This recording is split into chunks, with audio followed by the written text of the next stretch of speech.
Welcome back, homesteaders. My name is Jeremy. This is Colony Hills Homestead.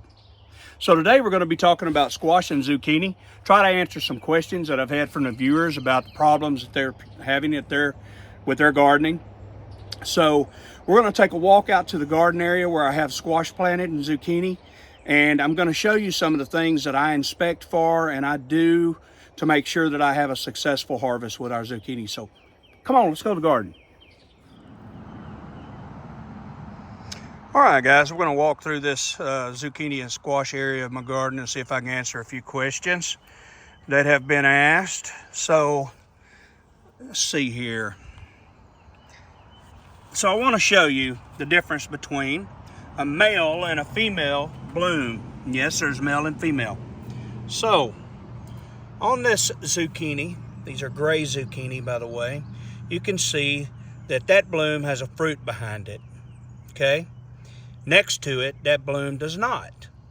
The bloom with the fruits behind them are the female flowers. The blooms with nothing behind them are the male flowers. So, in order for that fruit to continue its growth, it must be pollinated from the male flower. That's going to take a butterfly, a bee, a wasp, something going in, getting the pollen on its body and bringing it to the next flower. Now, I have people ask, well, there you go. Thank you, Mr. B. He's fixing to do just that for us. Now, I have people ask, well, my fruits seem to get about 2 or 3 inches long and they fall off or they start rotting from the end. That's exactly what will happen to that fruit if it does not get pollinated. Once your fruit gets to about this level, you'll know it's pollinated. Looking great. Bloom fixing to fall off. You see there's just pollinators flying all around. Now, you go, well, how can I increase my pollination if I'm having that issue? Well, there's several things. One, you can plant some beautiful flowers around your garden. Oh, that guy just went in there, you can see him. You can plant some beautiful flowers in your garden. That would help attract pollinators, right? Another thing is reduce the foliage. Zucchini and squash can have massive amounts of foliage. Do they need that amount of foliage? No, they don't. So you want to make sure that airflow is getting through your plants.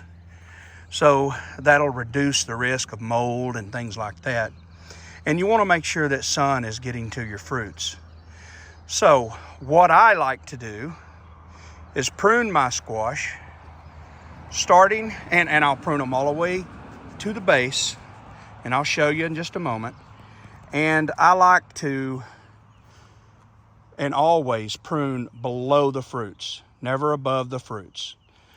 So I like to keep everything from lying on the ground. When you have leaves and foliage on the ground, like I have with this plant right here, you're just asking for problems with that plant. Okay, I also prune so that I can go up and down these rows with that tiller right there. Some of the rows I have made on purpose to where I can go up and down with that tiller. Some of them are narrower and I use a hand cultivator. Okay, let's look at this particular squash. Okay, so you see this guy right here is below the fruits. So is this one, basically laying on the ground. So they can go. I would come in here with my pruners against the base and I would take that right out, and there's even one to the left of it. So all 3 of those I have removed. Now, when you remove a leaf, go ahead and check the underside of it and inspect it to make sure that there are not clusters of eggs. It would be a black cluster of eggs. Those are squash bug eggs, and you do not want that in your garden. So when you do your pruning and inspecting, make sure you look for that little enemy right there, the squash bug. all right? Now, as for fertilization, excuse me, I amend my soil all winter long with compost that I get from here on the farm because I raise rabbits and quail. Now, I'm not telling you to stay away or saying stay away from commercial fertilizers. I just try to stay as organic as possible. I will say that if you don't have access to those things, a good fish fertilizer works as well. It's 511, get you, you know, an Alaskan salmon type fish emulsion and mix it up. Now, I will come in with some compost tea. I'll put about a shovel full in a 5-gallon bucket, fill it up, water, stir it up, let it set overnight. Next morning, I'll get a pint jar and I'll dress the side of each one of these. I'll probably only do that about twice during their growing season, okay? Now, leaves. You want to watch out for powdery mildew. Now, pruning your squash plant is going to help with that. You don't want dampness to stay under those leaves or on those leaves. I will and would like to mention that the pattern on these zucchini, as you can see, that is not powdery mildew. That is an actual pattern that these types of zucchini have. And the leaves are just absolutely beautiful to me. These are gray zucchini. I grow 2 types of zucchini every single year, a dark beauty and a gray, and these grays just have absolutely beautiful leaves. Now next to it, starting up this row, these are the dark zucchinis, okay? There we go, got one right there.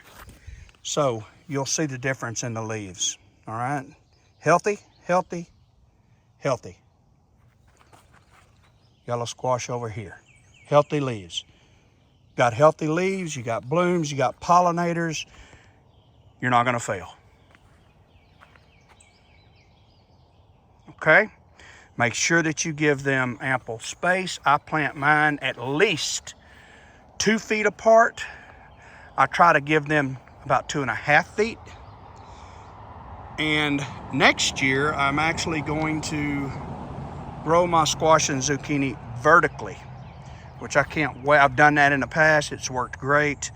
I'm going to do a video on that. I'm probably going to do a second planting because here where I'm at in East Texas, we could basically, I'll see you little guy, we could basically get 2 grow seasons with our temperatures here. We're in 8B. All right, so everything's looking good out here in the garden. There's my Florida weave on my tomatoes. Probably fixing to add another row, and I gotta start the Florida weave here. All right, so thank you for walking around with me. I will till this later today, so there are some leaves that I do need to take out in order for that to continue happening. Because the worst thing, you do not want to come out here during the summer trying to harvest your fruits of your labor and step on and damage these leaves and stems. So I'm going to take one here because it's lying directly on the soil. Okay? Now, when you take a leaf, there is going to be, I don't know another word other than sap, you can call it, come to the surface of that cut. And that has odors, pheromones, that attract the pests you really don't want. Now, there are certain things you can do to keep that from happening. Number one is to mask that odor. So some people, I've heard, will have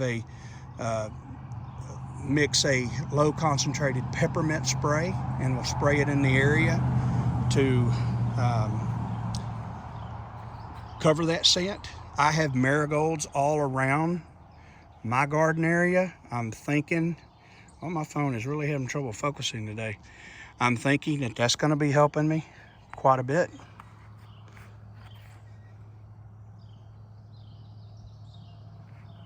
Man, come on now. 14 Pro Max, you could do better than that. Anyway, sorry about the out of focus problems there. All right, so We'll go back in and talk about some more squash details. Welcome back.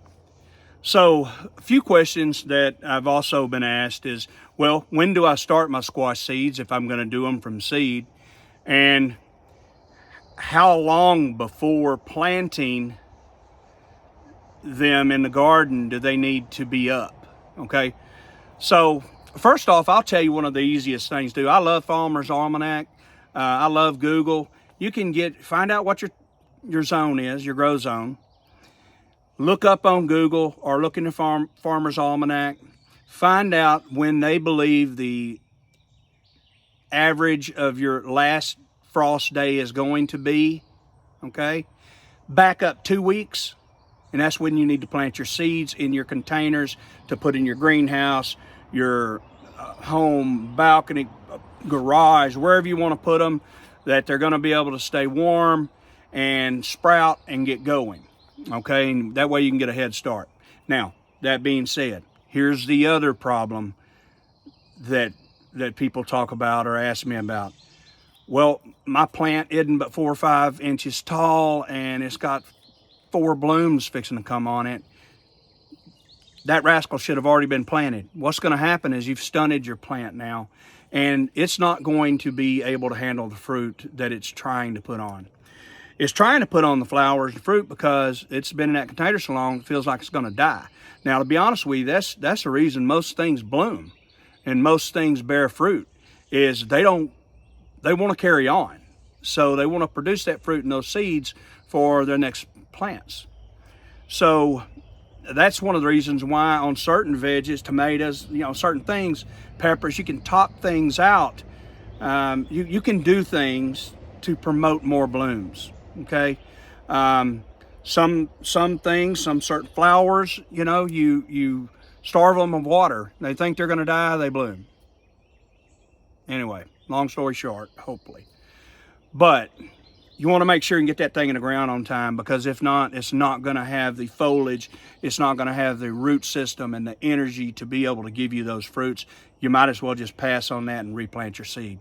Can you replant seed later? Yes. Squash, zucchini, they have a real fast grow time to maturity. If you mess them up 2 or 3 weeks later, yes, you can start again. Here where I live in Southeast Texas, we could have 2 grow seasons before our first frost comes.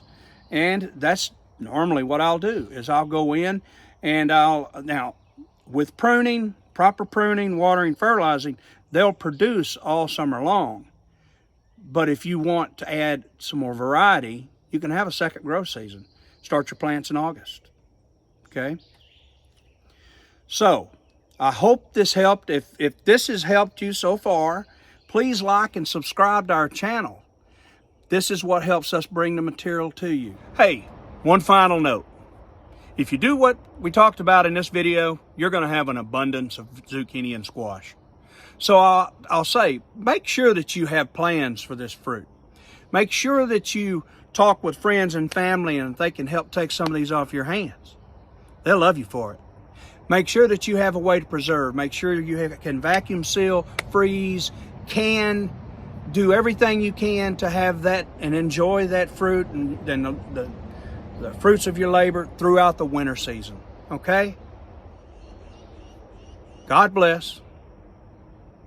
Until we get back with you, keep growing.